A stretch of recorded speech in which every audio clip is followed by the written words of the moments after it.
Hey guys, BJ the Brave here. I'm back with some more Warpforge content, and more specifically, we have got the balance update for May. Hallelujah! I was wondering if it was ever going to come, and boys, this is a good one. I have to start by just saying a massive thank you to EG and a huge well done for this balance update. We're going to go through this. This is a big one. So first of all, thank you for it being a big one. A lot of the previous few months, they've been a little bit underwhelming, the balance patches. They haven't really shaken up the game enough. They have addressed some key particularly nerfs that were needed in past balance patches, but this balance patch that we've got today is what I'm hoping we're going to see more of. It's really going to shake up. It feels like we're getting new factions. It's super exciting, and I feel overwhelmingly positive. Now, there are some things in there I don't like, and we're going to go through those one by one, but I just want to set the scene by saying this is awesome. Like, I am literally super excited for the changes that have been made here, for the quantity of changes. It's just completely reinvigorated ideas and life into old factions. So for me, this is almost as good as a new release. Right, let's get into it, boys. So upcoming balance changes. Ultramarines and Sautek receive major upgrades. So basically what they're telling us is that the Tau were too powerful, and that they aim to kind of really curb the power level of Tau. And we saw, if you've seen the meta report that I did, if you've seen the meta stats that EG released, the evidence is there, right? Tau were too powerful, they needed some nerfs. Obviously the key is, whenever you're trying to nerf a strong faction, is how do you nerf it in a way that encourages players to still use the faction and reinvent new ways of them being good? So you don't nerf them into the ground, but they are definitely curbed. So we'll have a look at how well they've done with that. In addition, they've said that they've focused on buffing other factions with a heavier emphasis on Ultramarines and Necrons, because they were the two factions that were suffering the most. There's still a few good updates on Tyranids and Aeldari as well, but the heavier, or the higher quantity of updates have gone into the Necrons and Ultramarines. Now, as a reminder, they said that this is not live yet, but depending when you're listening to this, they possibly will be. So let's get into it. Now, I'm going to start with the Tau, which is not great, because the Tau is the bit that I feel a bit negative about. So, and like I say, I feel really great about this patch. I'm super excited. So, for those who don't know, we did as a community gather and offer lots of feedback, and we pulled together a survey with 100 responses, and it's very evident in this patch that a lot of the feedback that we provided in that has actually made its way into this balance update. So that's awesome. But let's start with the Tau. So as we expect, the Tau Empire, they're pretty much all nerfs, right? So how have they nerfed? Well, first of all, the sniper drone has lowered its range attack from 4 to 3. Because it comes with long range and it's a flyer already with 3 health, I think this is a reasonable change. So that's a good one. Well done. Crisis Bodyguard, lower the range attack from 5 to 4. Now, I'm a little bit less sure that was necessary, to be honest. Obviously, with the Crisis Bodyguard, we've got a very poor melee attack, right? We've only got 2. So what I kind of was liked with this unit, and a recurring theme in Tau, was that the underwhelming melee attack was kind of offset by the powerful range attack. But the fact is that the Bodyguard does get a shield, and it can benefit from DO, which is the dynamic offensive, which would give it flank. But so this is not the end of the world, this one. But I'm already sounding like I'm not sure that was one that was necessary. But I'm kind of like, okay, let's see how it goes. Now this next one really baffles me. The Breacher Chasui, lower the range attack from 5 to 4. Who the hell was asking for this? Like, this is a really weird one. This is a card that you want to see played more, and for some reason it got nerfed. It wasn't really being played. I don't like this, because we should be encouraging our players to delve into other strategies, like an infantry deck, for example, which I did create. Go and see my infantry video that I made on this, and I did run the Breacher Chassuis. But in terms of the meta, they were not played, and I'm not really sure that nerfing that to 4 was necessary, so I really don't like that change. Now the Piranha, lower the companion from 2 to 1. that's pretty good. That's pretty good. It doesn't really fit with from a lore point of view, so I wasn't sure they'd make this one, because if you just look at the Piranha, it's got 2 gun drones on the front. But it does make sense from the card game perspective that if you can play things like Savior protocols and Piranha, and you can get the drones for free, then only spamming out one just stops that kind of real power turn of overwhelming the board. It's still not a bad card, but it's a lot more tame now, and that's pretty reasonable. So if you can get over the lore thing, I think that's a good change. Now the broadside battle suit says lower the range attack from 6 to 5.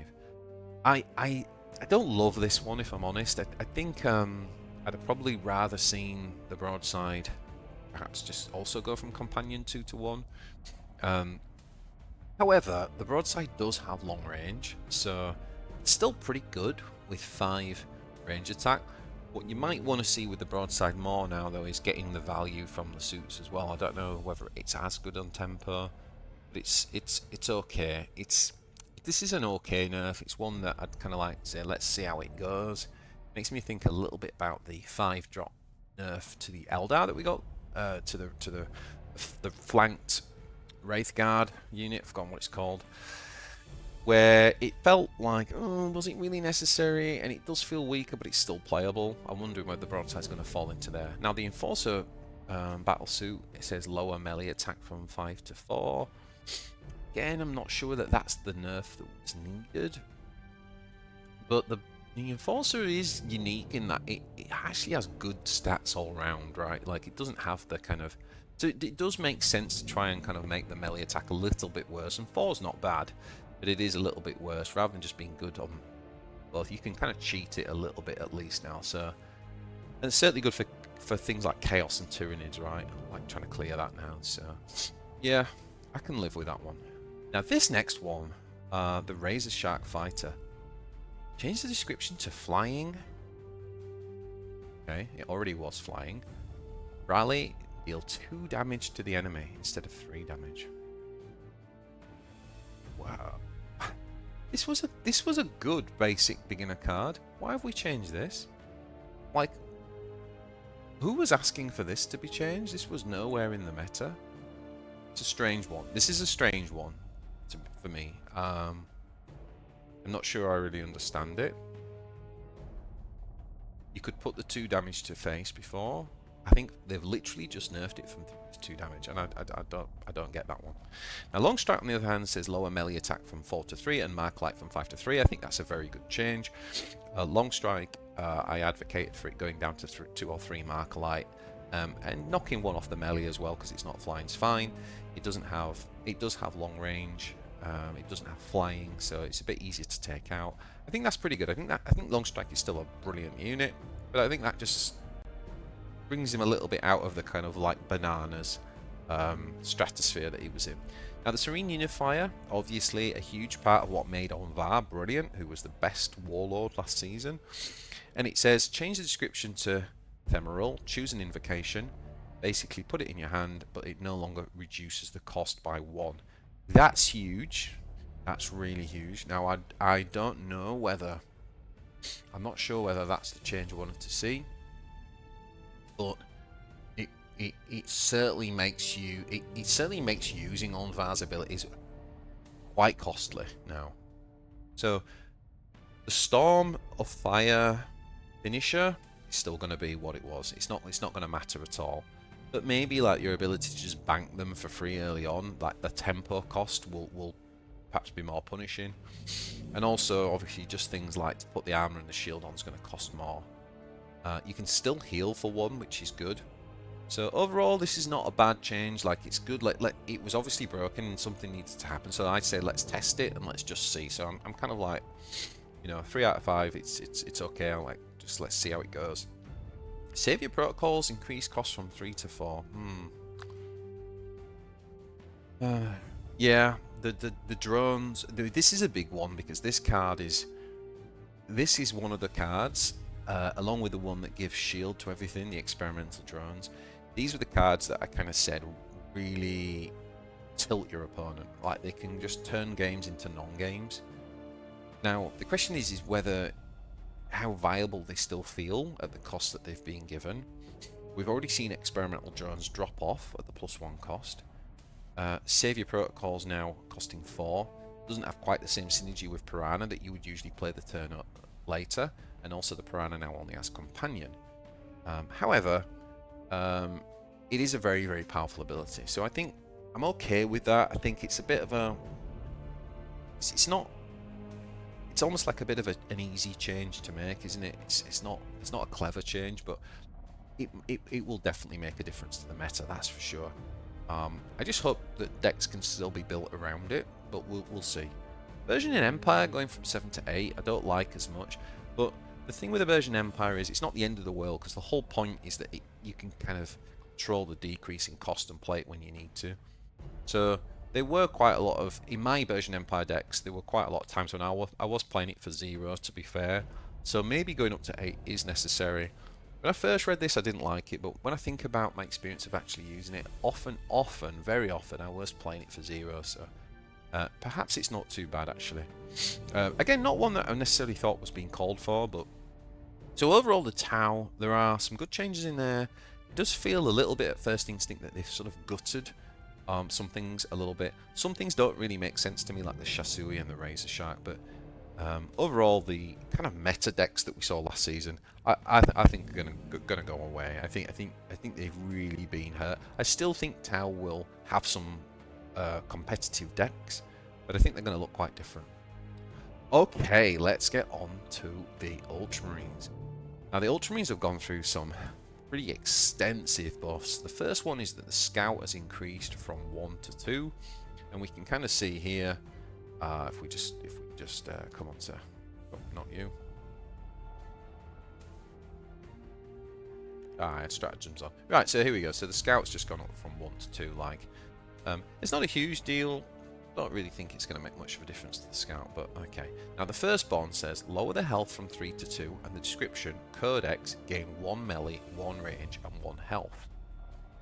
So if we look at the first bond, very different unit all of a sudden. So first of all, yeah, so lower the health from 3 to 2. Okay, so we're playing for 2 energy, we're getting a 2 health unit. However, obviously codexing that out, giving it +1 melee, +1 range, and +1 health, gives it its health back. Suddenly this goes from to a 2-3. So what is, instead of being like the ping damage that it used to do, it actually just becomes a slightly bulkier 2-drop. So it becomes more like a, it's still a tempo play.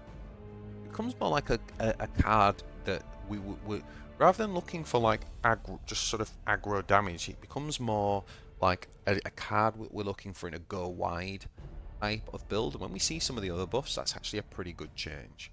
So kind of interesting. Next one we've got is the Intercessor Sergeant. So the Intercessor Sergeant is this one, and it was a vanilla card and it didn't have any abilities whatsoever. And it says increase the health from 3 to 4, so we're going up to 4, which is nice. And it says Codex, so we get an ability, which is awesome. This is exactly what we're going to see, these vanilla cards that did nothing. Let's give them a personality. Okay, so what's its personality? It says Codex, deal 1 damage to a random enemy troop. So basically, this gets the old Firstborn's ability, and it's gone up to 4 health. That's actually pretty good stats for a 3-drop. That is definitely a really decent card now, and we're 100% going to start seeing this card being played. And of course, if you're a new player, it's a basic card as well, so that's really cool. In addition, we've now got the Tyranid War Veteran, and the War Veteran says increase them from melee from 2 to 3, so it's a 3/3. And here's the thing, boys: rally. All enemies lose stealth and camouflage. So we got rid of this rally effect, and instead on rally we basically just remove stealth and camouflage from our entire opponent's board. This becomes a tech card, so it gives us a very different. First of all, what the hell? Like, there's no card in the game that does this, right? Up to this. So this is introducing a very new mechanic. We all know how frustrating playing into stealth can be because there's currently no counter to it whatsoever. And so now the War Veteran becomes this tech card that helps us deal with those stealth and camouflage boards. And obviously with the recent release of Chaos, There's a lot of camouflage, and this is just fantastic. So now what I'm thinking is with this card is that it becomes a tech card that we might play in like control decks, for example. Really, really cool. Okay, next up we've got the Stern Guard Sergeant.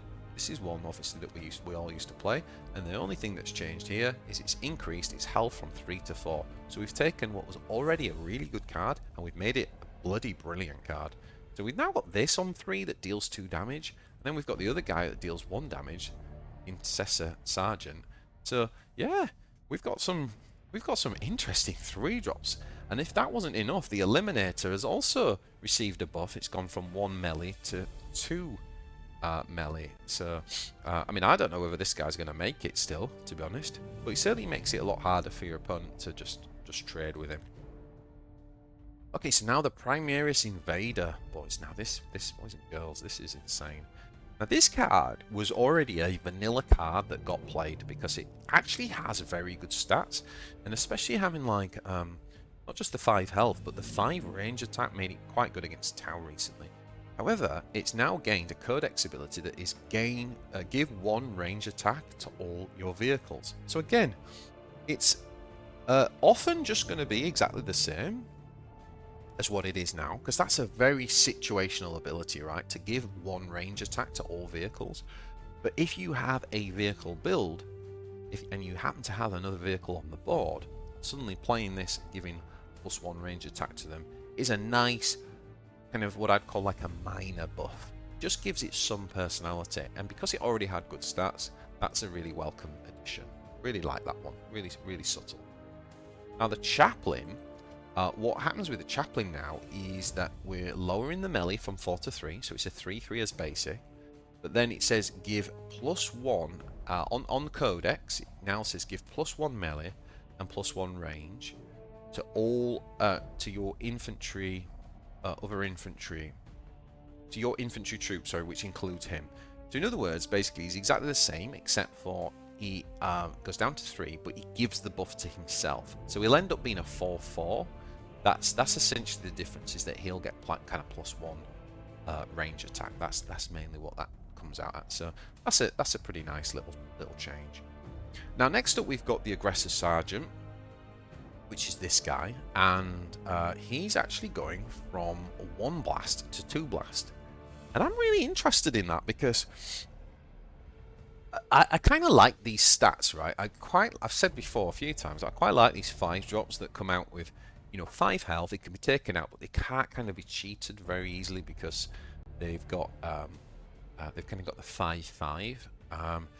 So it's pretty good. But if they get taken out anyway, but even if they don't get taken out now, having that threat of 2 blast is pretty good. Now whether it'll be played in like meta decks or not, I'm not going to go that far, but I definitely think it's now, at least it's not like a non-card. It's like genuinely an interesting option.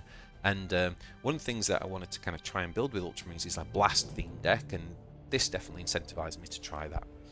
Now this guy's gone through quite a change, and I'm not sure how much I like this. This might be one that I either love or hate. It's one that I'm probably not going to know until I actually play it. What they've done, the bit that I don't like is they've changed the stats, because as I just said, I really like this kind of like 5/5/5 thing where you can't cheat the stats. What they're actually doing is putting his melee down to 3, and they're putting his range down to 4. Alright, now the description, instead of healing 2 to a random friendly unit, which of course can be the Warlord, it's now going to say Codex heal 2 to this troop and its adjacent units. Now on the turn that you play it, it's at full health, so healing itself means nothing. So that means that it will guarantee you can control where the heal goes, so you can always guarantee 2 heal on the Lord, but also that you can heal another unit that was damaged. Cost of that, and then of course in the following turn, if it survives, you can then heal yourself. The cost of that is that you are going down to from a 5/5 to a 3. Was it a 3/4? Yeah, 3/4. I'm not sure I like that trade, to be honest. I actually think I prefer it like this, but I'll have to test it to see. Okay, next up we've got the Storm Talon. Now, the Storm Talon is one that people have been crying out for it to do something, and are happy to report that it's now gained Codex, deal 3 damage to a random enemy troop, and increase melee from 2 to 4. So it's now going to be a 4/6, which is great. So it means that things like the veteran sergeant take a little bit more punishment if they want to come and deal with it with melee attack. And it comes with an ability to immediately affect the battlefield, which is what we asked for. I would have quite liked it to be like an AoE, but they've gone for deal 3 damage to a random enemy troop, so it can't hit the warlord, which is actually not a bad thing because it means that you can kind of control where the 3 goes, and it might not be as random as it seems. I think this is a playable card now. I really think that 7 health and flying is pretty difficult to deal with, and 6 range to attack back. It makes that pretty potent, and now it's got a rally effect. I think this is a really solid common card, so well done EG for that one. Really happy about that. Next up we got the Blade Guard Veteran. Now the Blade Guard Veteran, this guy, definitely one I wanted to see change. What they've done is gone down to 6 health instead of 7, and basically given it 1 armor, if I got that right. Yeah. Not a bad change. I would still like to have seen it have maybe 1 extra range attack, but I think 6 health with 1 armor is better than 7 health no armor. It makes it more defensible. So nice. We might be able to see more of a Vanguard build with this guy. Happy and looking forward to trying that. Next up we got the Desolation Marine. Now remember I talked about that blast build that I'd like to test. Well, this guy's basically just simply got an extra 1 health.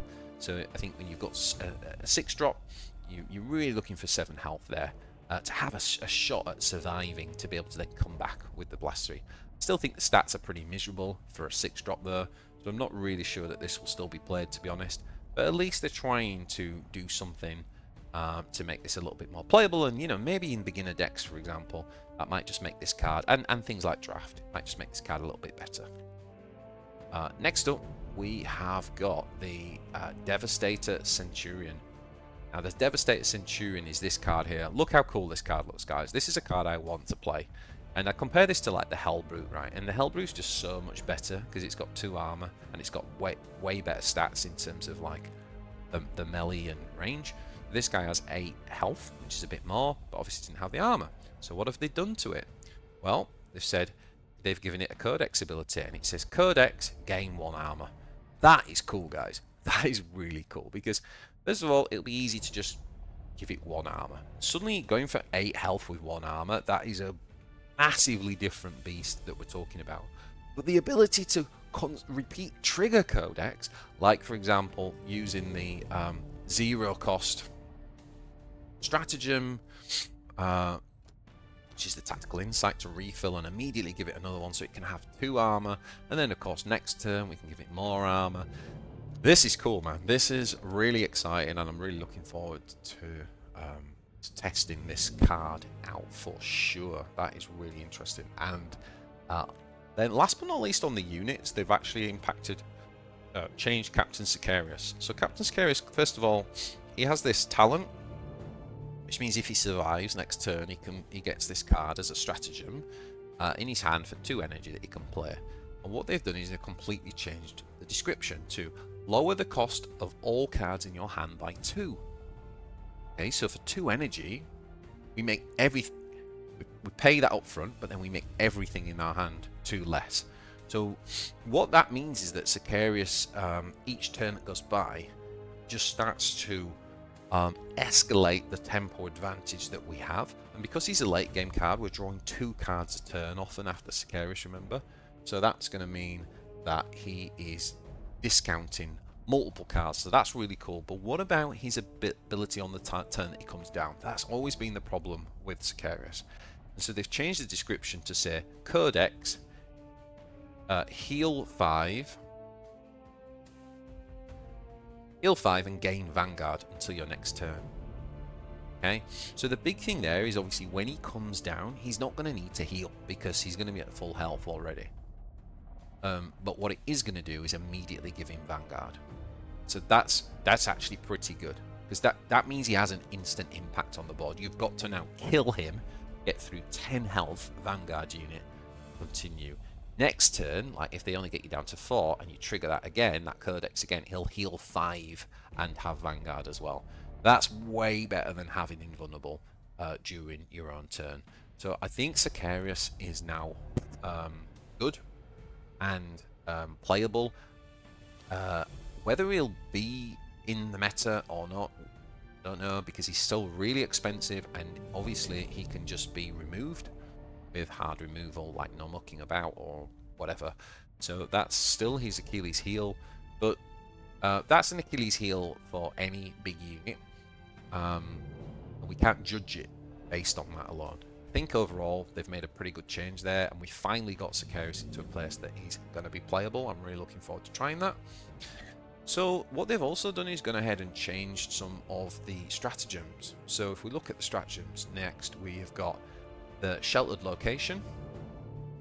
So sheltered location was this nonsense that just said give -2 range attack to all units in play, so it hurt yourself. What was the point in this card? I don't know. Well, I guess it was to hurt armies that had greater range attack like Tau. But what they've changed this to now is give camouflage to your troops. Okay, so it's more about a support stratagem now for building a kind of more of a go wide board, and then you can play this to camouflage them to stop them from being taken out by stratagem. So, you know, I think it's more of a tech card. It won't be in all decks, but it's certainly at least useful now, so that's pretty good. Now next up we got Knights of Macragge. Now I did a video called Bad Cards That Need Changing, and I sort of talked about this one because giving +2 melee attack to your troops to your next turn just didn't make any sense to me. But what I really loved about the idea of this card is giving Ultramarines more of a go wide strategy and like board building, and that's what they've changed it to. So it says change description to give +1 melee attack, +1 range attack, and +1 health to your troops instead of the +2 melee attack this turn. So that's gone from a temporary buff this turn to a permanent buff of both melee, only one, but still melee, range, and health. Perfect. Absolutely love that. All of a sudden, we have got a go-wide build that we can do with Ultramarines, with the Knights of Macragge and the Chaplain, which, you know, obviously got a buff. I'm really looking forward to building my go-wide Ultramarine decks. That's super cool. Next up, we've got Armoured Support that got changed. Remember, Armoured Support would essentially choose you a vehicle and put it in your hand and cost 1 less. Didn't really get played. Well, they've increased the cost from 3 to 4, and it says change the description for the rest of the match, give +1 armor to vehicles that you put in play. So for 4 energy, this has now become a bit like the Savior Protocols, or a bit like Orkz having the armor. It's one of those cards that affects all cards going forward. So if we go for a unit heavy board, vehicle heavy deck, then it gives +1. I don't know whether this is going to be good or not, because I don't know that there's enough vehicles, and you give up quite a lot of tempo by playing this on 4. But it's certainly one I'm going to test, and it's yeah, it wasn't being played, so happy that we're trying something different. Next up, we got Gather the Company. Now, Gather the Company is a 5-drop. Basically, what's happening with this is it's now going to cost 6 instead of 5. But it is going to say draw 3 cards, and for each troop that gets drawn, refill 1 energy. So potentially this could cost 3 energy when you think about it, because if it's 6 and you build your deck where you've just mainly got troops, you could draw 3 troops, and then this would have essentially only cost you 3. I'm not sure I love it, to be honest, but Ultramarines have got quite a bit of access to card draw. But what it might do is it might go in a Uriel deck now. Now that Uriel's lost his ability to kind of have an auto card draw, maybe this is a card that I could see a one-off in like a Uriel potentially, but I don't think it's amazing. Next up, we got the Avenging Zeal, and what they've changed about this is that it lowers the cost by 1 whenever a friendly unit triggers Codex. So a bit like the Norm Emissary Queen in Tyranids that starts at 14, and every time when it's in our hand, every time that we synapse, it gets cheaper. It's a similar effect. So that means that it's going to have to be in your hand to get when you trigger Codex, but it does mean that we can get this a lot lower than 8. And it says give the thing to all units in play and in hand. So it's the same effect. It's just that we could be paying a lot less than 8. I think that makes this pretty powerful. Yeah.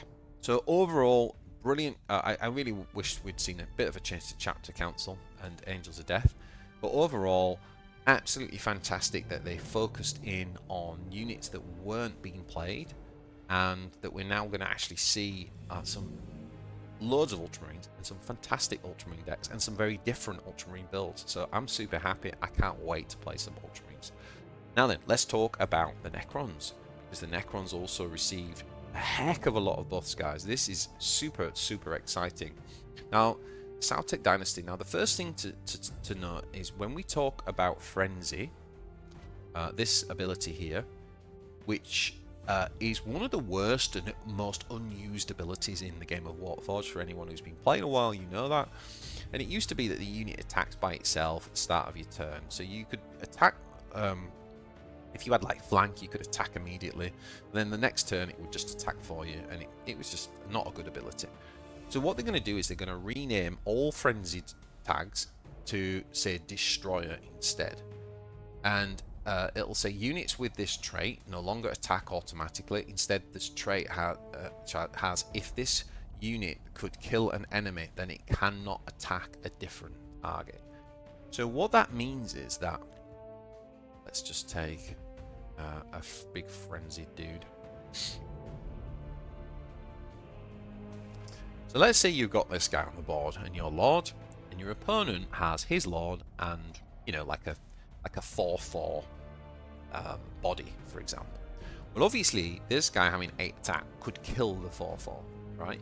So what that means is you still get to control the attack, i.e. you could choose whether you want to attack with a melee or you want to attack with the range. You get to still make the action, which I think is good, but it will mean that will almost be like that enemy 4/4 is almost like got Vanguard. It will almost force you to attack that unit. You won't be able to go face and attack the Warlord in a sense. If he doesn't have any units on the board though, then there's nothing that could be killed, and therefore you choose.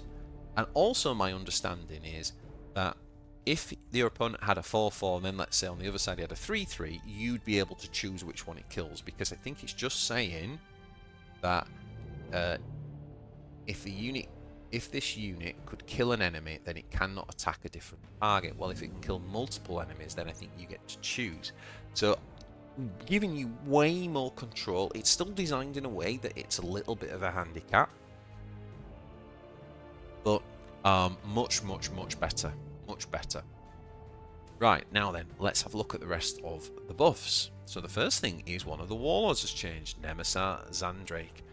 Now, his relentless ability is the same, although the Necron warrior has changed, so we're going to talk a little bit more about that in a second.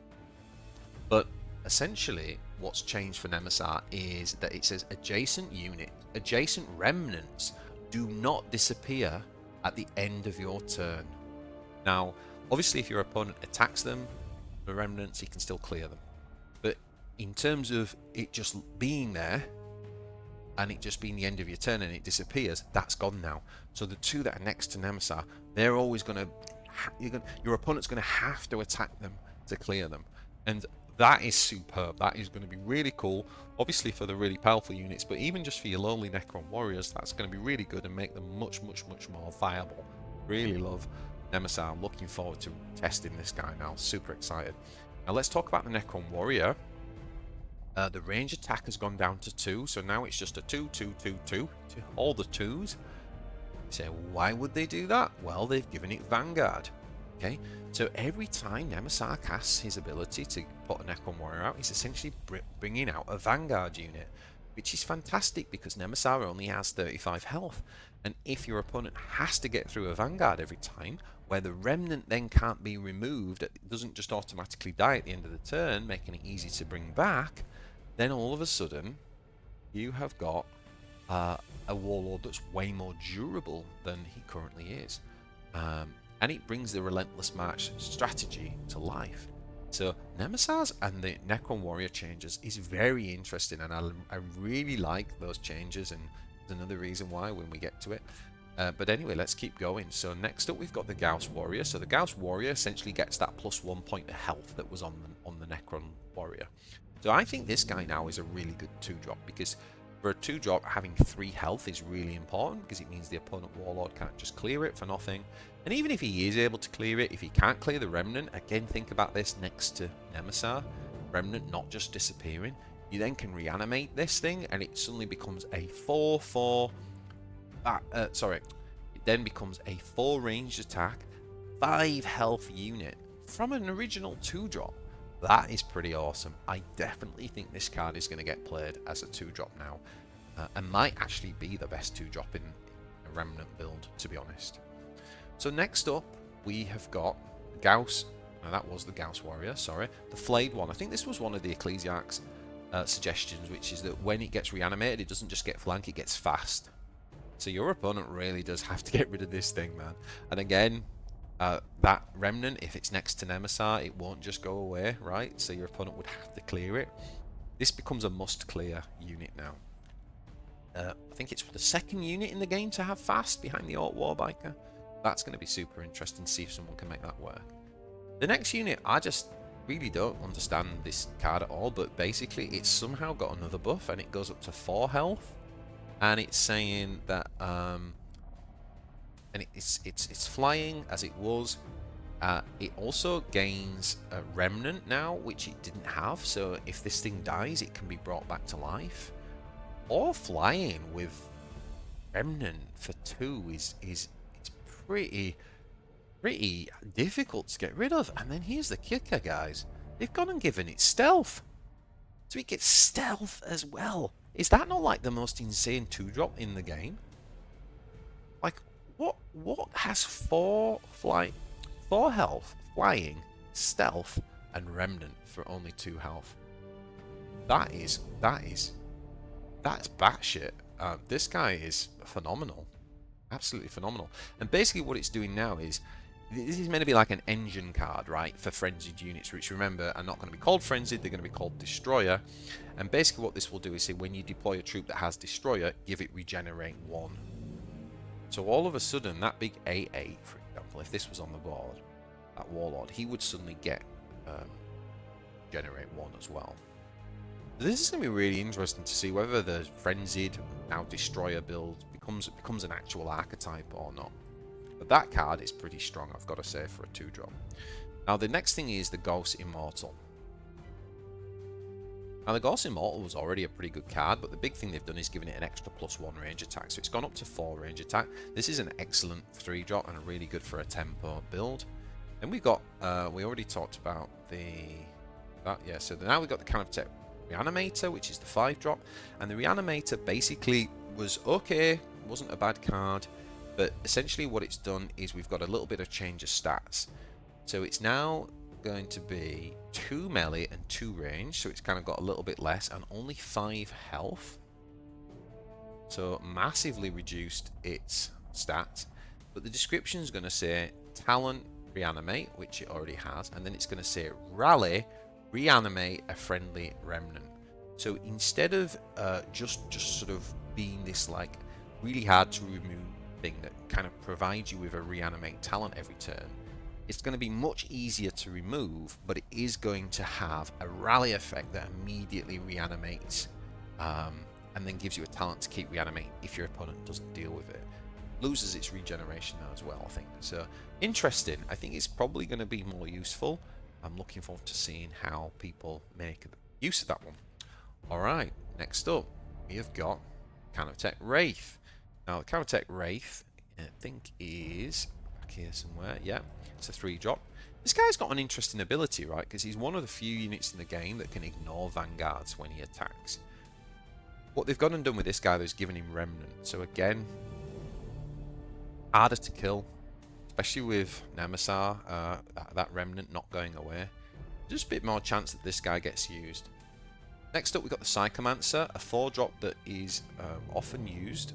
This is the guy who stuns things. They've given him Remnant, so this guy can now come back from the dead. Yeah, I think that's really good. I mean, the only problem is, obviously, with a rally effect with Remnant, I don't think you get to trigger that on the comeback.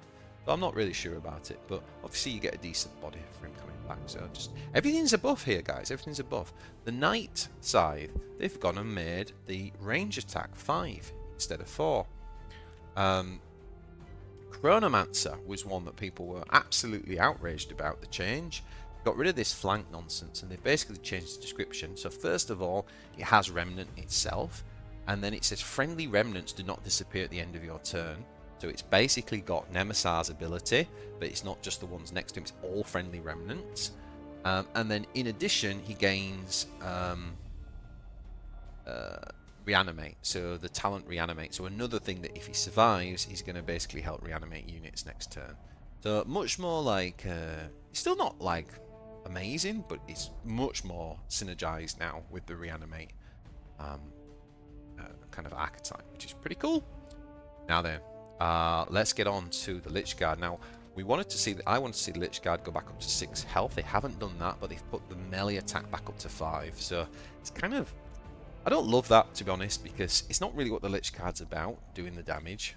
But I'm glad that they've buffed Lich Guard. I just think it's the wrong buff. Next up, we've got the Command Badge. Now, this is a vanilla card that was doing nothing, and people really like the model in the game. People were saying, like, we just want this card to do something. So they have obliged. And it says change description to flying. So, yay! Suddenly now, like, the best thing you could do to a unit like this is give it flying, because your 6 health suddenly becomes way better, because Chaos Tyrannids, they can't just get rid of 6 with their melee damage anymore. Gordran can't just get rid of the 6 with his big, you know, it really makes it much more durable, and it forces your opponent to use their range attack, which means that they're trading with your 6 attack rather than your 2 attack. So that in itself, just having flying, it completely transforms the Command Badge. In addition, it gets talent reanimate. So another thing that if it survives, it's going to have... So what we're getting is loads more like reanimate abilities, like powers to be able to do it. So the whole archetype of reanimate wasn't working brilliantly. There were very few cards that could do it. And you should never do it on like cheap units. Whereas now I think there's enough in the faction to kind of do that. So this is super exciting, man. I'm really chuffed. Can't wait to test Necrons. It seems like it's just going to be so OP. Royal, what we got? Royal Warden. But yeah, the Royal Warden, yeah, already has had a pretty good rally effect. The big difference is they've just given it Remnant, so again, you can reanimate it. Not great with rally, as we've said with other things, but it's a body that they have to get rid of. Next up, we've got the Skorpek Lord. This guy. And basically what we're doing is changing the description to Remnant, which you already had. Remember, it won't be Frenzied, it will be Destroyer. And it says when an enemy dies, gain +1 and +1 melee and +1 range attack. And remember, if you've got the 2-drop on the board when this guy comes down, he could end up having Regenerate 1 as well.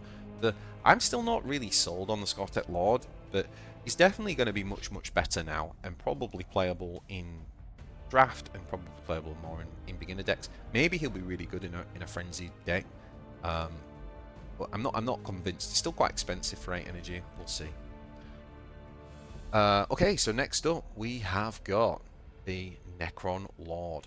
Now the Necron Lord, basically what they've done to Necron Lord is just the powers themselves, the choose an Overlord power. They've kind of changed them. I can't remember what they were, but it basically says change Overlord powers to Reanimation Protocol, Hyperlogical Strategist, which kind of is the Swiss Army knife and lets you choose one of 3 spells, and then Curse of Pharaon, so helping you to remove tough boards. So, you know, overall, just a little bit more consistency and better cards that you're going to get. And then the Monolith. Okay, so look closely, boys. Look at the artwork. Look at the warrior coming out of here. Now, what they've given the Monolith is everything's exactly the same, except they've added Artifice, which, remember, Artifice is when you play a stratagem that you trigger the Artifice ability. So Artifice, deploy a Necron warrior. Now, because the Necron warrior has received the change where it comes with Vanguard, that's actually a pretty big deal for Monolith. Now, I get what they're doing with the Artifice thing, because it means we can keep on popping warriors out of the Monolith, which is actually pretty cool. It's pretty cool from a lore perspective and how the Monolith works in the game and all of that sort of stuff. In the card game, it's perhaps going to be a bit harder to pull off in practice, just because the Monolith already costs 10 energy, so now you need extra energy for all these stratagems, right? Obviously, you can hold on to things like the divination mare here, you know, the defense stratagems, all the way up to 10 energy, and you can use that. But it's definitely a positive change for Monolith, and I think Monolith's going to get played now. Right, next up we've got the Solar Pulse, so we're going back to the stratagems.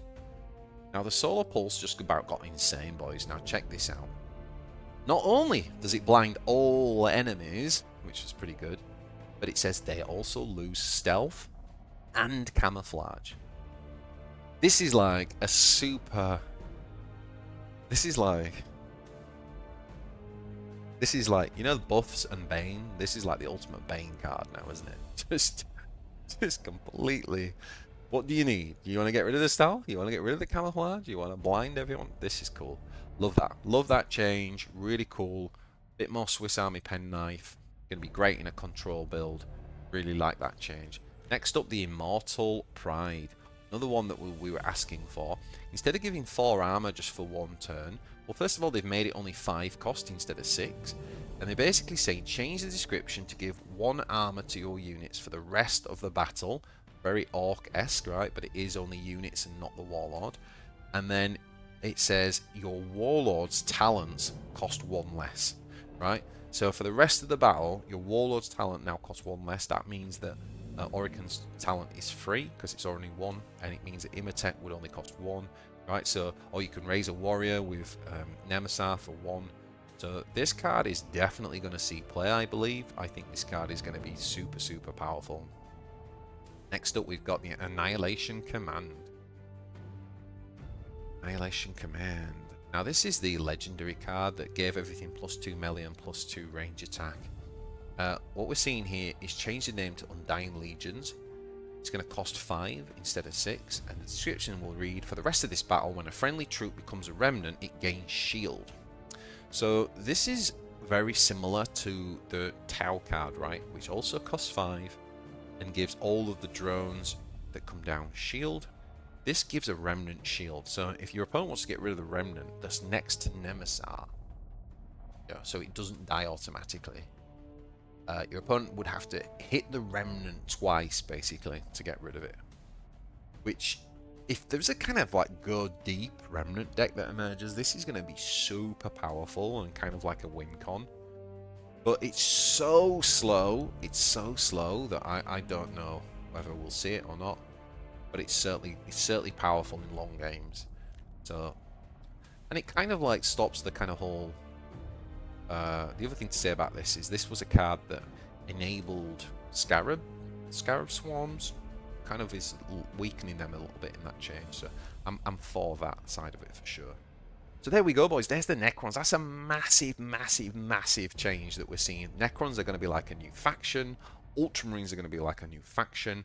Super, super awesome. Let's jump through now slightly quicker because there's not as many of them. But let's start by, let's have a look at the Eldar. So just a few changes. The big ones, the first one and one of the big ones is that we should get off stratagems. The Ranger. So this is the 2-drop Ranger. What they've basically done is they've changed the camouflage to stealth. Really like that change. I think this is a super powerful 2-drop now, and I think we're going to see this played in a lot of Eldar decks. Might be the best 2-drop now. Really, really good. Obviously only 2 health, so it's still susceptible to things like Traitors, Hate, and AoE. But stealth instead of sniper is brilliant.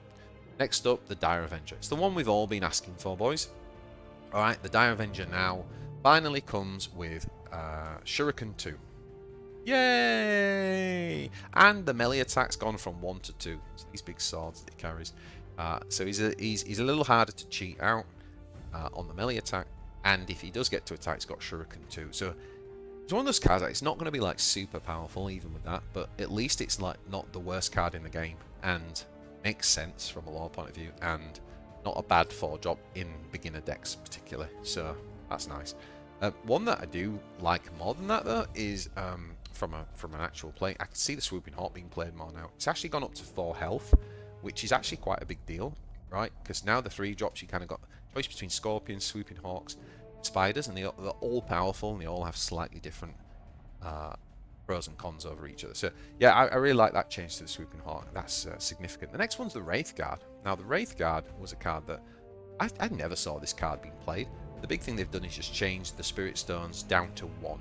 But for now only 1 stone. This guy can have 5 range attack, 6 health for 4.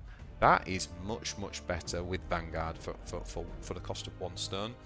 2 stones, it was just kind of like too much and unplayable, but 1 stone, I think we will start to see that, particularly in some of the tempo builds. So Wraithguard is a good change. Now the Dire Avenger Exarch, this is super cool, guys. What they've done to the Dire Avenger Exarch is like the Dire Avengers, they've given it Shuriken 2, which is good. They've given it a rally effect. All enemies lose stealth and camouflage. So we've got that again. We saw that in the Necrons. The Aeldari have got that too. So ability to get rid of stealth, to deal with camouflage. This guy becomes a tech card. Bear in mind you can have 2 of these. Unlike the other Exarch that's a legendary, this is a common card, guys. We can have 2 Dire Avenger Exarchs. So that's 2 opportunities to completely negate the stealth and the camouflage. Still only 2 range attack though. So I don't know, but in those stealth heavy metas, he's a very good tech card. So interesting. And last but not least, the Witchfire, which is actually on this guy. It's a talent, isn't it? So that the talent allows you to do some ping damage basically. But it costs 2 energy, and then it would use your stones up. Whereas now it's only going to cost 1 energy. So just a cheaper Witchfire, making that a little bit more user friendly. That's it for the Tyranids. I think main ones there for me are like the Ranger and the Swooping Hawk and potentially the Wraith Guard, to be honest. A few nice little changes for the Eldari. It's nice that they've got something. It's not fixed the faction, but it's definitely a step in the right direction. Talk about the Tyranids. Now, Tyranids have got some interesting changes. So a few units that never get played. The first one's the Gargoyle. They've given it flank. So Tyranids now finally have something with flank. Excellent. And a 3-drop that's flying with 3. It makes me think of the Vespid. I think that's pretty reasonable. Will definitely be used. Obviously, late game scales because with the Type 2, we could end up having a 6-drop flyer or even a 9-drop flyer, I believe. So good scaling as well with the flank ability. I really like that change. Excellent. We have some flank. Now the Ravener, which is one that people also asked for flank, they haven't given it flank, but they have made a change. And it's got quite a unique ability. It says Rally, deal 3 damage to a random enemy in stealth, and that unit then loses its stealth. So what the Ravener's become is a anti-stealth tech card, basically. In a stealth meta, we will see Ravener. If we were ever seeing like tournament play or sideboards, it's one of those cards that you'd see used a lot. Yeah, cool. It's got a purpose. That's what we want. It's not going to be in every deck. It's not going to be useful in every scenario, but it's going to be very useful in metas that dominate in a certain way. And what we want from the faction is options that we can bring in off the bench to deal with those metas. So yeah, that's a really cool change. Next up, we got the Darkened Sky. Now this is pretty cool. What they've gone and done with the Tyranids is giving it a little bit more AoE. So the first thing they've done is taken this 2-drop that was never really used. If I can find it. There it is, Darkened Sky.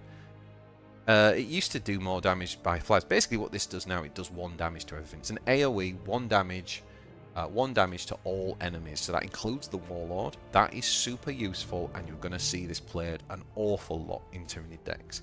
And in addition, what they've done is the 5-drop, which we did see play, the Rapacious Hunger, they've made this 6 energy instead of 5, and they've basically changed it to deal 3 damage to all enemies instead of 2.